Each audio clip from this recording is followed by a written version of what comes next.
अजामिल की आपने कहानी सुनी होगी? नहीं सुनी सर। अजामिल क्या थे जी? अजामिल एक सत्यपथ ब्राह्मण थे।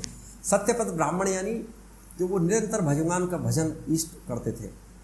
अब उनकी बुद्धि भ्रष्ट कब हुई? जब उन्होंने एक वेश्या के साथ सानिध्य कर लिया। अच्छा। देखिए, संगत का असर जरूर होता है मनोज जी। सोसाइटी, हम जिस सोसाइटी में बैठेंगे उसके गुण भी आने लगते हैं। अब उन्होंने एक जब वेश्या का उन्होंने संग किया तो उससे विवाह किया। विवाह करते समय उनका सारा भजन है और पावन से पतित हो गए। वो सब पूजा पाठ उनका छूट गया। वो मार काट करने लगे, डांकों वाली वृत्ति आ गई उनके अंदर, मार काट करने लगे। और उस समय कुछ उस क्षेत्र से निकल के कुछ संतों की टोली जा रही थी, संतों की कुछ सभा। तो उन्होंने पूछा, भाई यहाँ कोई ब्राह्मण है? बोला हाँ है। तो लोगों ने हास्य परिहास किया कि महाराज एक ही ब्राह्मण है, अजामिल। तो भाई हम भूखे, हम भोजन करेंगे, जाइए आप। तो उन्होंने कहा, आपने इनको कहाँ भेज दिया? वो तो इनके कमंडल चिमटा सब छीन लेगा। तो कह ले नहीं नहीं नहीं, जाने दो, आनंद आएगा। अब वहाँ गए तो उनकी धर्मपत्नी थी, अजामिल कहीं गया हुआ था। उन्होंने कहा, देवी हम अजामिल से मिलना चाहते हैं। कि महाराज जी वो तो है नहीं, तो हम भूखे हैं, हम तीर्थ यात्रा पे जा रहे हैं, कुछ संत हैं। महाराज जी आप मेरे हाथ का ग्रहण करेंगे? मैं तो वेश्या हूँ, मैं वो पहले थे, अब ये अब तो उसकी तुम धर्म पत्नी हो, उसकी अर्धांगिनी हो, पहले थी। तो उसके बाद में उन्होंने कहा, महाराज जी आप बाहर बैठिए, मेरे पति नहीं है, मर्यादा है कि मैं जो है यहाँ आपको। तो उन्होंने कहा कि कहीं वो आ ना जाए, अजामिल इनके साथ झगड़ा ना करे।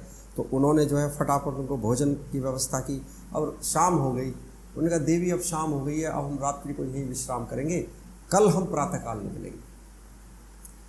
अब इसके बाद में जब अजामिल शाम को आए, जो कौन है ढोंगी पाखंडी?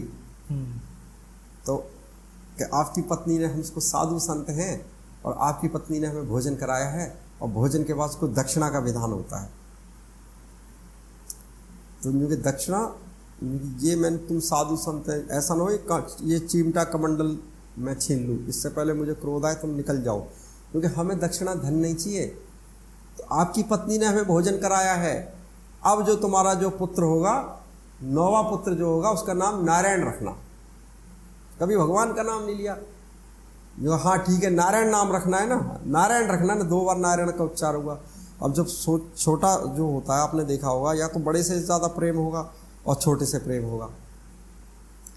अब उसे इतनी आसक्ति आई अपने छोटे पुत्र में, बड़ा सुंदर हुआ, संतों का ये वचन था। तो अब वो इतनी आसक्ति थी उसके पुत्र में कि नारायण तुम कहाँ हो, नारायण तुम मेरे पास आओ, नारायण मेरे साथ भोजन करो, नारायण मेरे साथ चलो। तो कम से कम सारा दिन नारायण नारायण नारायण की वो जो है रट लगने लगी। भगवान में कोई आस्था नहीं थी, लेकिन अपने बच्चे में आस्था थी। नारायण उसके नाम को बुलाया जा रहा है, भगवान को स्मरण नहीं था। लेकिन वो नारायण नारायण का जो भजन था, जब उसकी आयु समाप्त हुई है, उसके बाद में उनको जो है जब यमदूत लेने आए हैं, उधर से जो है जो देव विष्णु भगवान से भी आए हैं, देवदूत आए हैं और यमदूत आए हैं, उनमें वाद विवाद होने लगा कि ये तो नरक का गामी है। देवताओं ने कहा नहीं, ये स्वर्ग का अधिकारी है।